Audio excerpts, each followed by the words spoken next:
Boa noite a todos, Shabbat Shalom. A nossa porção de hoje, a nossa paraxá de hoje, em hebraico se chama Kitetse, que significa quando saíres. Ela está no livro de Devarim, Deuteronômio, no capítulo 21, versículo 10, e vai até o capítulo 25, versículo 19. Temos também uma porção dos profetas, Isaías, e também a Brit Hadashah, o Novo Testamento, no livro de Mateus.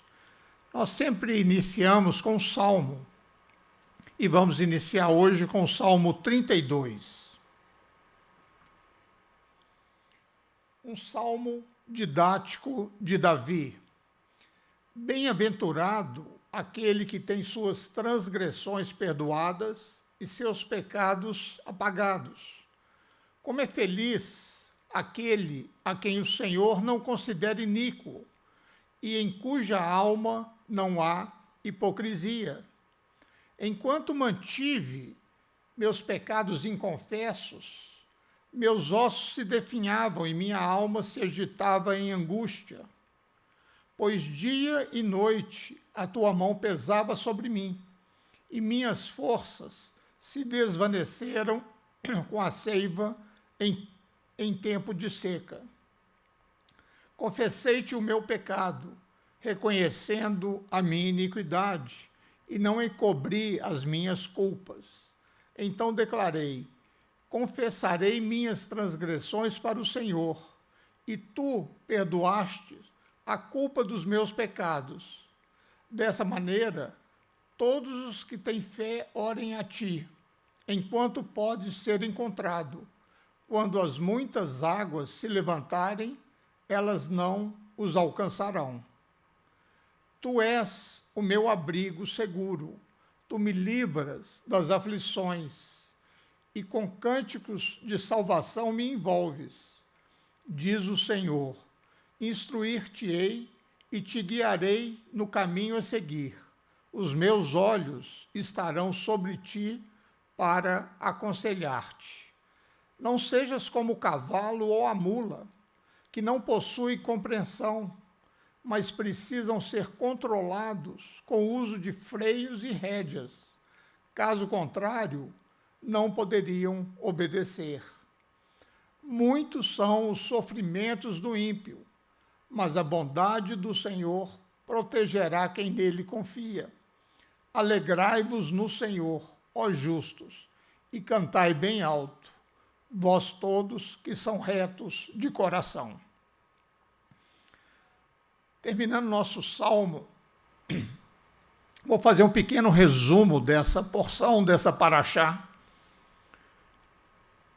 A paraxá de hoje transforma o sonho em uma realidade.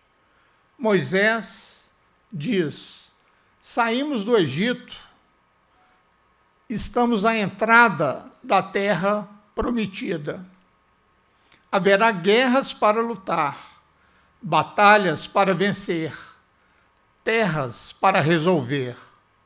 Mas não pense que essas coisas são fins em si mesmas. Elas são meios, apenas o início. Nossa verdadeira tarefa é criar um novo tipo de sociedade, com Deus no centro, e ensinar o respeito pela dignidade humana. Nós não saímos do Egito para criar outro Egito. Vocês, que são a próxima geração, devem se tornar arquitetos de uma realidade que vai se tornar a expressão de um sonho. Kitetse não se dirige somente a uma sociedade de santos. É um programa para o mundo real, com todas as suas falhas e todos os seus conflitos. Fala sobre soldados que apaixonaram pelas filhas de seus inimigos. Fala sobre os pais que favorecem um filho em detrimento de outro. fala sobre crianças teimosas e rebeldes. Dizem que quando o Estado de Israel nasceu, isso foi uma experiência ímpar para os visitantes, porque eles chegaram lá e viram policiais judeus, limpadores de rua judeus, fazendeiros judeus, e por 18 séculos os judeus foram confinados a uma estreita faixa de trabalho de subsistência. Agora, eles estavam embarcando na vida normal das nações. Não estamos mais no mundo dos nômades, do deserto que milagrosamente eles obtinham água da rocha e pão do céu. Israel, na terra prometida, será uma nação com problemas comuns, com os quais deve aprender a lidar, e lidar da maneira mais graciosa possível. E essa é a chave. Embora a legislação enfrente situações comuns, ela ainda possui ideais elevados. 5 vezes a paraxá, essa porção, usa o verbo lembrar. 5 vezes faz referência ao Egito. Não é uma nação que começa a vida com um quadro negro em branco. É aquele povo que nunca esquece suas origens. Os egípcios os trataram mal, mas Moisés sugere: não trate mal os outros. Você deve se tornar o oposto do Egito. Use justiça e compaixão em vez da arrogância e do poder. Tenha sentimento pelos pobres, não os aflija. Honre a ética. Não devolva escravos fugitivos a seus donos. Quando você tomar a garantia de um empréstimo, faça de uma forma a não humilhar ou não incapacitar o tomador daquele empréstimo. Tenha sempre ideais elevados. A maioria das civilizações, ao longo da história, foi seduzida por uma dessas 3 alternativas: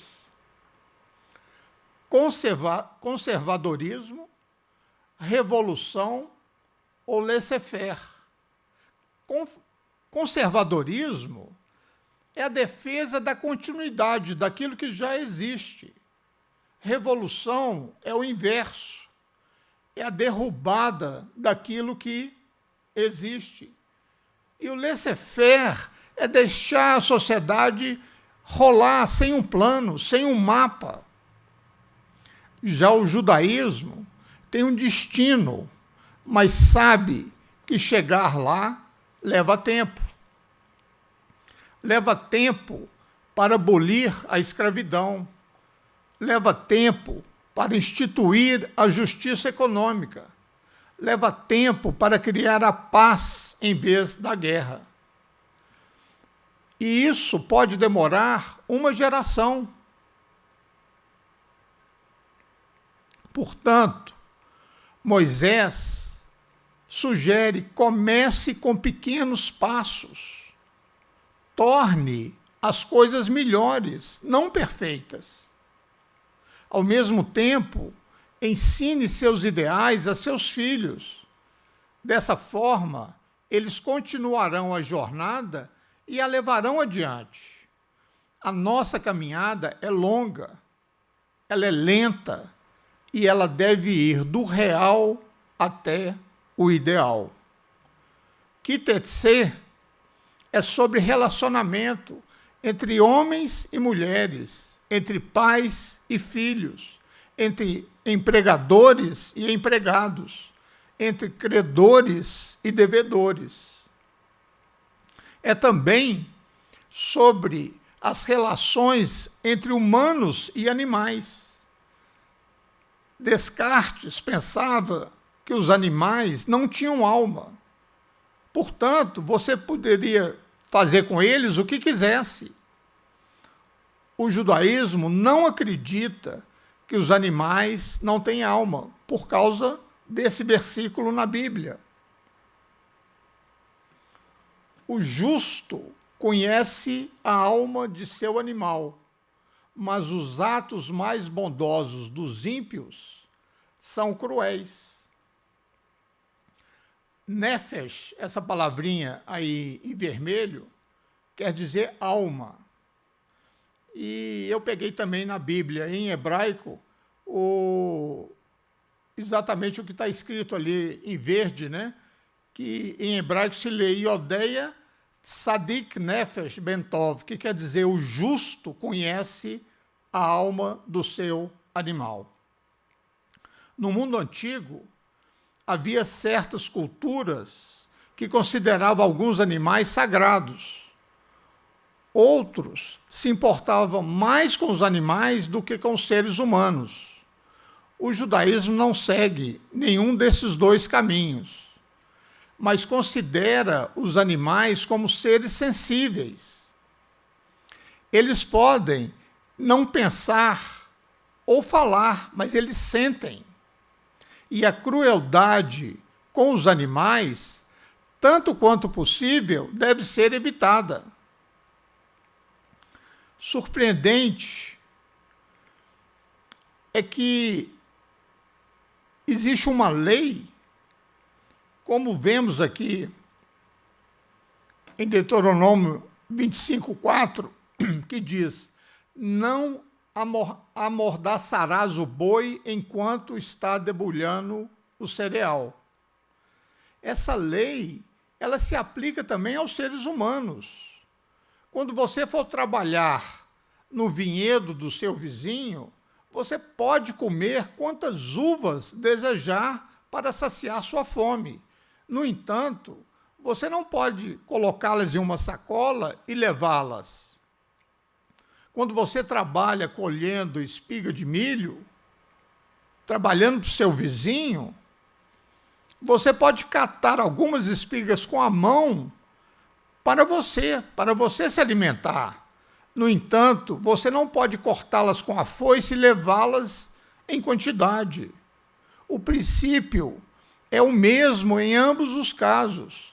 É cruel impedir que quem lida com a comida coma parte dela.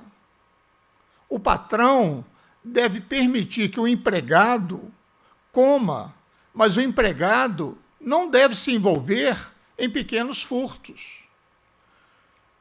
E esse paralelo do humano com o animal é instrutivo.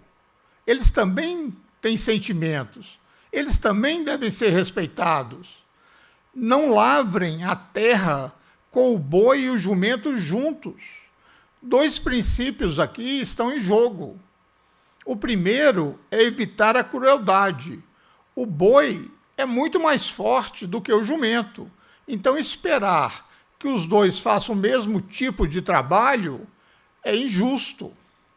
O segundo princípio está neste contexto. Não plante dois tipos de semente em sua vinha.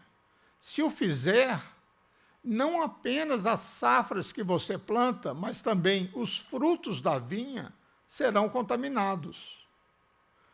E também esse versículo: não use roupas de lã e de linho misturados no mesmo tecido.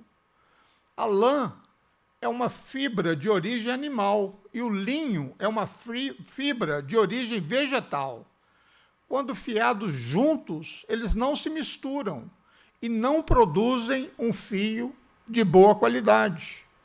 A fibra de lã protege o corpo do frio e a fibra de linho torna o corpo confortável ao calor. Portanto, são incompatíveis juntos, criam desconforto. No hebraico, a palavra é klaim, que significa mistura, no sentido de confusão. Por exemplo, se você diz que é a favor da vida, mas apoia o aborto, os dois não podem existir, porque são conceitos antagônicos. Ou você fica com um, ou você fica com outro. O princípio das 3 leis é o respeito pela integridade das espécies. Este é um bom exemplo de uma das características fundamentais da Torá. Deus, o legislador, também é Deus, o Criador, e também Deus, o Redentor. Existem leis que nos lembram da história da redenção. E vocês devem se lembrar que foram escravos no Egito. As leis contra sementes misturadas, animais misturados, tecidos mistos, têm origem no 1º capítulo de Gênesis.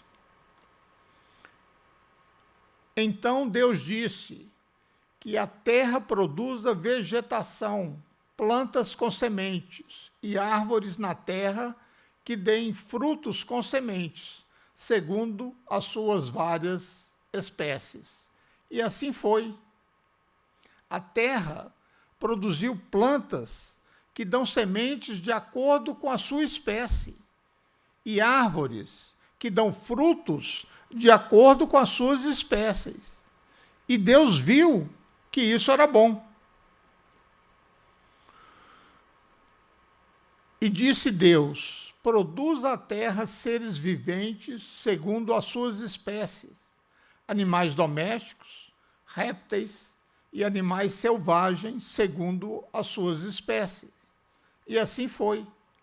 Deus, pois, fez os animais selvagens segundo as suas espécies, e os animais domésticos segundo as suas espécies, e todos os répteis da terra segundo as suas espécies.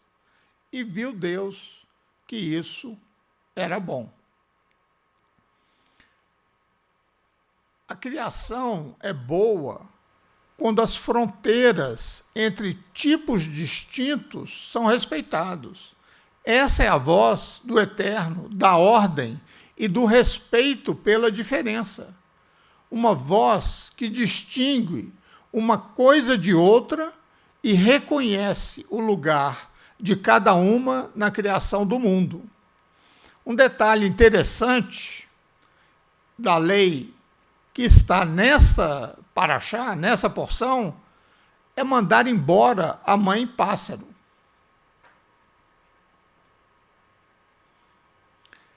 Deves primeiro deixar a mãe partir em liberdade, depois pegarás os filhotes, para que tudo te vá bem e prolongues os teus dias de alegria sobre a terra. Se você encontrar um ninho de pássaro à beira do caminho, à beira da estrada, e se a mãe estiver sentada sobre os filhotes ou sobre os ovos, não leve a mãe com os filhotes. Você pode levar os jovens, mas certifique-se de deixar a mãe livre, para que tudo corra bem com você e você tenha vida longa. Se a razão para mandar a mãe pássaro embora fosse a misericórdia divina com os animais, então Deus deveria proibir matar animais para comer. Mas é permitido matar certos animais para se comer. Por isso, a forma em hebraico, a sheritá, que ela é ordenada, onde é o modo de se abater o animal, que ele morre em próximo de 2 segundos com uma faca especial que corta um nervo do cérebro e a veia jugular. Em 2 segundos o animal está morto e ele não sente dor. E pesquisas recentes feitas no ano de 2020 disseram que ainda não conseguiram um método de abater o animal tão perfeito quanto esse. Também É proibido matar um animal com seus filhotes, sobre os olhos da mãe, pois a dor dos animais nessas circunstâncias é muito grande. O amor e a ternura da mãe não são produzidos pelo raciocínio, mas sim pela sensibilidade. Essa mesma razão se aplica à lei que ordena que devemos deixar a mãe pássaro voar para longe quando pegarmos os filhotes. Na verdade, é quase sempre a mãe do animal que forma um vínculo permanente com o filho. Entre os animais, a paternidade é geralmente muito pouco desenvolvida. Assim, a preocupação da Torá com a mãe pássaro é pertinente. Em relação aos humanos, a providência divina estende aos indivíduos. Já no caso dos animais, estende somente às espécies. E a razão pela qual não devemos causar dor nos animais não é apenas porque a Torá se preocupa com o ser humano, ou se preocupa com os animais, mas também ela se preocupa para que nós não sejamos cruéis. Somos proibidos pela Torá de causar dor nos animais. Essa regra é baseada nas palavras de Bilã, né, na Bíblia em português é Balaão, quando o anjo lhe pergunta: por que você bateu na sua mula? E questionou o anjo do Senhor: por que espancaste assim tua jumenta, já por 3 vezes? Sou eu que vim barrar-te a passagem, pois com a minha presença não podes prosseguir tua jornada. A jumenta avistou-me e, por causa da minha presença, procurou mudar sua trajetória. Por 3 vezes. De fato, foi bom para ti que ela se desviasse, pois senão eu mesmo já o teria matado. Devemos estar preparados para mostrar piedade e misericórdia com todas as criaturas vivas, exceto quando a necessidade exigir o contrário. Suponha que haja uma lei sobre emissões de gases de combustível. A razão pode ser que eles contribuem para o aquecimento global, mas uma pessoa pode dizer: e daí? Essa pessoa, ela precisa ser ensinada não sobre o aquecimento global, mas sobre algo totalmente diferente, a nossa responsabilidade coletiva para com a humanidade e para com as gerações futuras.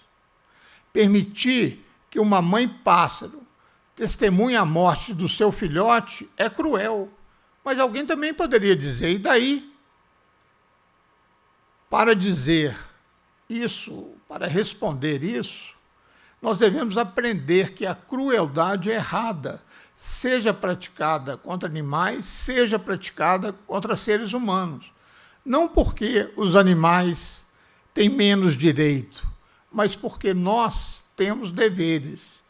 O dever de não ser cruel. E devemos, através das virtudes, fazer o bem e não o mal. Só que as virtudes, elas são indivisíveis. Aqueles que são cruéis com os animais, geralmente são cruéis com as pessoas. E assim a gente começa a entender a sutileza da abordagem ética da Torá. Os israelitas receberam o mandamento de criar uma sociedade ideal. Mas este é o trabalho não de um dia, não de um mês, mas de muitos séculos. Daí a visão da Torá de uma jornada de pequenos passos. Cada uma das leis dessa porção, se forem praticadas em conjunto, e por várias gerações, elas começarão a ter um efeito muito maior. Maridos e esposas, empregadores e empregados, devem aprender que o relacionamento se baseia no respeito, não no poder físico e não no poder econômico. Dentro dessa ecologia moral, o respeito pelos animais tem um lugar significativo, pois os animais fazem parte da criação de Deus. Eles têm sua própria integridade e nós estamos descobrindo que eles estão muito mais próximos dos seres humanos do que pensavam filósofos como Descartes. O que está sendo descoberto pela ciência já era conhecido há muito tempo pelos judeus, porque os grandes heróis da Bíblia, Abraão, Moisés e Davi, eles eram pastores, lidavam com animais o tempo inteiro. Eles viveram seus anos de formação cuidando dos animais. Talvez esse tenha sido o primeiro curso de liderança que eles tiveram. E eles sabiam que essa era uma maneira de entender o próprio Deus. Afinal, a própria Bíblia diz: o Senhor é meu pastor. Assim como temos direitos, temos também deveres. E pode haver direitos e pode haver deveres que não temos os direitos correspondentes. Um desses deveres expresso na Torá é não causar a dor desnecessária, nem aos seres humanos, nem aos animais. Nós nos tornamos aquilo que adoramos. Na maioria das vezes, as pessoas adoram o poder, mas os judeus aprenderam desde cedo que a adoração ao poder é idolatria. O poder exalta uma parte da criação, diminuindo a outra. O Deus de Abraão não é o Deus de uma parte, mas o Deus de um todo. E uma sociedade baseada na Torá, ela deve respeitar não uma parte, mas o todo. E Moisés disse: não é assim que meu povo deve se comportar. Vocês devem iniciar uma jornada cujo fim é uma sociedade de respeito pela integridade da criação, com pequenos passos, para ir a um destino importante e caminhar sempre do real para o ideal.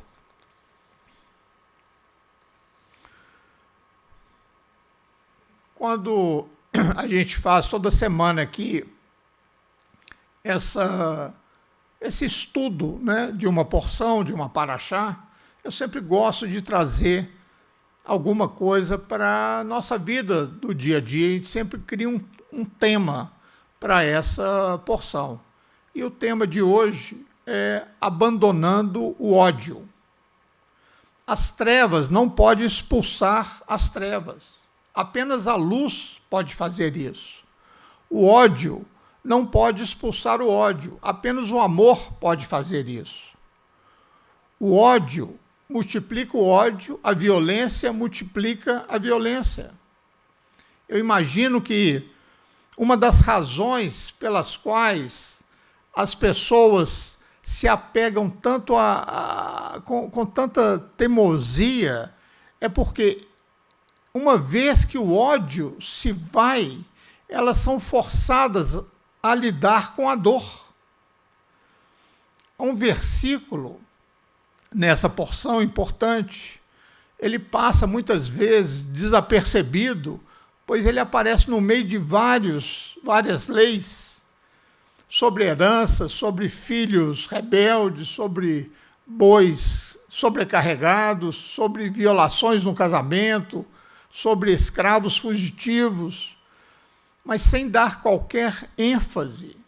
Moisés entrega um mandamento que muitas vezes a gente tem que lê-lo 2 vezes para ver se a gente está entendendo certo. O mandamento é esse: não odeie um edomita, porque ele é seu irmão. Não odeie um egípcio, porque você era um estranho em sua terra. Os egípcios, nos dias de Moisés, escravizaram os israelitas, amarguraram as suas vidas, sujeitaram eles a um regime de trabalho forçado e um trabalho duro. Eles haviam criado um programa de uma tentativa de genocídio, pois Faraó ordenou que todo filho homem dos judeus fosse jogado ao rio. Ordenou o Faraó a todo o seu povo: a todos os meninos que nascerem aos hebreus lançareis no Nilo, mas a todas as meninas deixareis viver. Os egípcios criaram esse programa, no entanto, no sentido de acabar com toda a população judaica, porque à medida que fosse matando os homens, os mais velhos iam morrendo e não iam procriar. Agora, 40 anos depois, quando Moisés está à beira de entrar na terra prometida, ele fala como se nada tivesse acontecido. Ele fala como se os israelitas devessem aos egípcios uma dívida de gratidão por sua hospitalidade. No entanto, ele e o povo estavam ali exatamente porque estavam fugindo da perseguição egípcia. Ele também não queria que o povo esquecesse, pelo contrário, disse a eles para contarem a história do Êxodo todos os anos, durante a festa da Páscoa, Pêssar,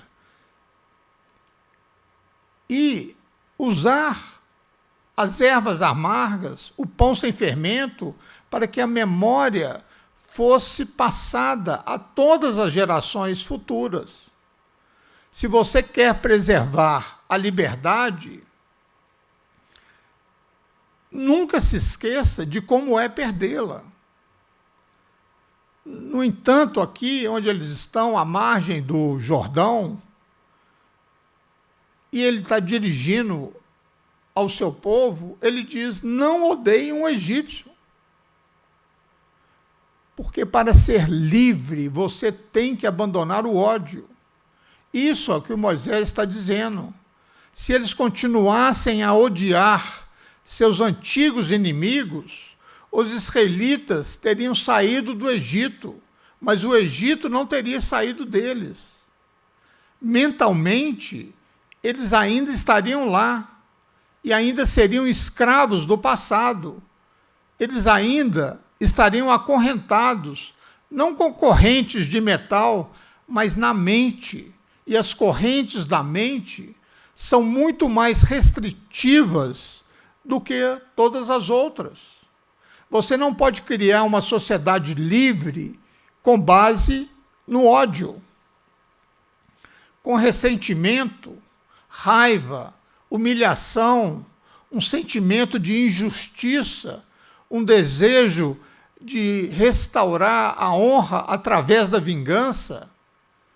Essas são condições de pura falta de liberdade.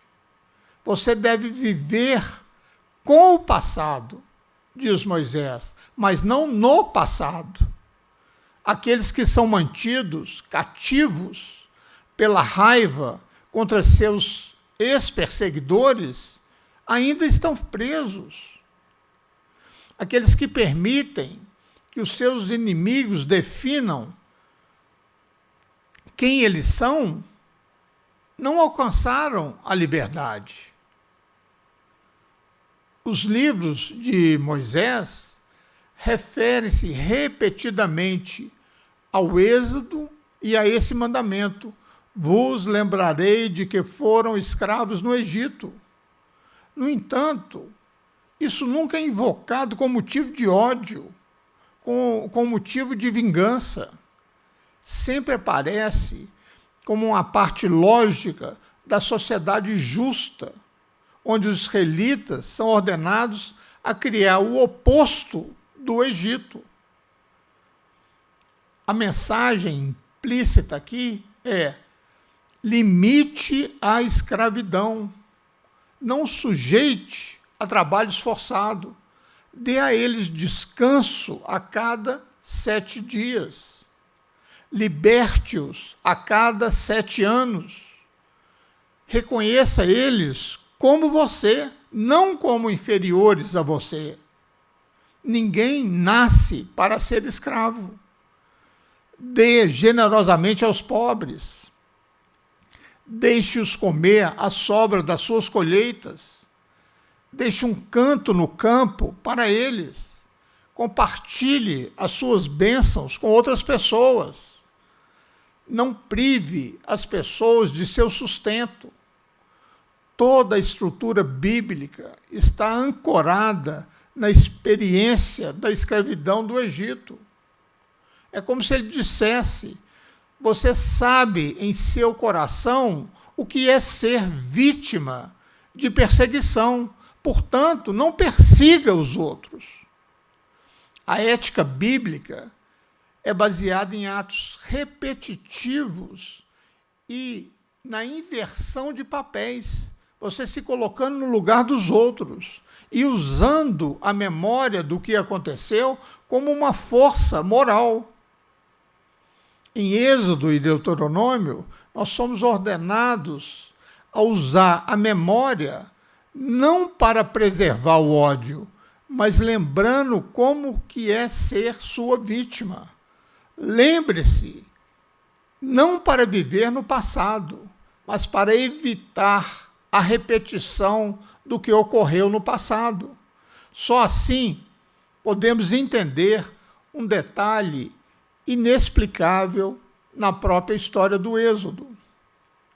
No primeiro encontro de Moisés com Deus, na sarça ardente, ele é encarregado de libertar o povo. Mas Deus adiciona algo estranho. Veja aqui: farei que os egípcios tenham boa vontade para com os israelitas, de modo que, quando sairdes, não será de mãos vazias. Todas as filhas de Israel pedirão às suas vizinhas e às mulheres que estiverem hospedando em casa objetos de prata e de ouro, joias e toda espécie de vestimentas, que poreis sobre os vossos filhos e sobre as vossas filhas, e despojareis os egípcios. Isso é repetido 2 vezes em capítulos posteriores, né? No capítulo 11 é repetido de novo, no capítulo 12 é repetido de novo. No entanto, vai totalmente contra a narrativa bíblica. De Gênesis 14 até o livro de Esther, tirar, saquear, despojar é totalmente desaprovado. No caso de idólatras, é proibido. Como está aqui em Deuteronômio 7:25, queimareis as imagens e ídolos dos seus deuses. Não cobiçarás a prata e o ouro que os recobre. Tampouco os tomarás para ti, para que não caias numa mortal armadilha, porquanto, para o Senhor, o teu Deus, essa atitude é detestável. Quando nos dias de Josué, Acã saqueou das ruínas de Jericó, toda a nação foi punida. Além disso, o que aconteceu com o ouro? Usaram para fazer o bezerro de ouro. Por que era tão importante, nessa ocasião, os israelitas pedir presentes aos egípcios? A própria Torá fornece a resposta em uma lei em Deuteronômio sobre libertação de escravos. Se um companheiro hebreu, homem ou mulher, se vende a você e lhe serve por 6 anos, no 7º ano você deve deixá-lo em liberdade. Quando você soltar, não mande ele embora com as mãos vazias, abasteça-o generosamente, dê a ele parte do seu rebanho, dê a ele parte da sua colheita, dê a ele parte do seu vinho. Abençoe como o Senhor, seu Deus, o abençoou. Lembre-se de que vocês eram escravos no Egito e o Senhor, seu Deus, os redimiu. É por isso que lhe dou este mandamento hoje. Para adquirir liberdade, um escravo deve ser capaz de partir sem maus sentimentos contra o seu antigo senhor. Ele não deve partir carregado de ressentimento, de raiva, de humilhação, de desprezo. Se ele fizesse isso, ele teria sido liberado, mas ele não teria sido libertado. Ele estaria fisicamente livre, mas mentalmente ele ainda seria um escravo. A insistência em presentes na despedida representa uma compreensão da Bíblia sobre o dano da escravidão. Deve haver um ato de generosidade por parte daquele que foi senhor, para que o escravo saia com bons sentimentos, sem ressentimento, porque a escravidão deixa uma cicatriz na alma, difícil de ser curada. Quando Deus disse a Moisés para dizer aos israelitas para receberem presentes de despedida, é como se ele estivesse dizendo: os egípcios escravizaram você, mas isso agora é coisa do passado. Lembre-se, é essencial que você se lembre disso sem ódio, sem desejo de vingança. O que você deve lembrar é a dor de ser um escravo, não a raiva que sentiu dos seus senhores. E através dos presentes deve haver um fechamento geral sobre esse assunto. Não há como restaurar a vida daqueles que morreram na escravidão. Não há como recuperar os anos perdidos na escravidão. Mas também não devemos esquecer, negar o passado, apagar eles da nossa memória. Portanto, o ex-proprietário de escravos deve dar ao escravo um presente, reconhecendo-o como um ser humano livre, e que, de alguma forma, mesmo ele não podendo escolher, ele trouxe um bem-estar ao seu senhor. Essa não é um acerto de contas, é uma forma mínima de restituição de uma justiça que restaura. Ódio e liberdade não podem coexistir. Um povo livre não odeia os seus antigos inimigos. Se isso acontecer, é porque você ainda não está pronto para a liberdade. Transforme a dor em energia construtiva e numa determinação de construir um futuro diferente. A liberdade envolve abandonar o ódio, porque o ódio é a abdicação da liberdade. O ódio é a projeção dos nossos conflitos em quem podemos culpar, mas com o alto custo de negar a nossa própria responsabilidade. Essa foi a mensagem de Moisés aos que estavam a ponto de entrar na Terra Prometida. Uma sociedade livre só pode ser construída por pessoas que aceitam a responsabilidade da liberdade. Pessoas que se recusam a se ver como objetos. Pessoas que se definem pelo amor de Deus, não pelo ódio ao outro. Não odeie um egípcio, porque você era estranho em sua terra, disse Moisés, querendo dizer, para você ser realmente livre, você tem que abandonar o ódio. Shabbat Shalom. E só mais um pensamento aqui para vocês. Devemos ser escaladores de montanhas, ficar em pé em 2 picos, Sinai e Moriá. Assim, teremos tanto a revelação da Torá quanto do poder do Espírito. Boa noite a todos.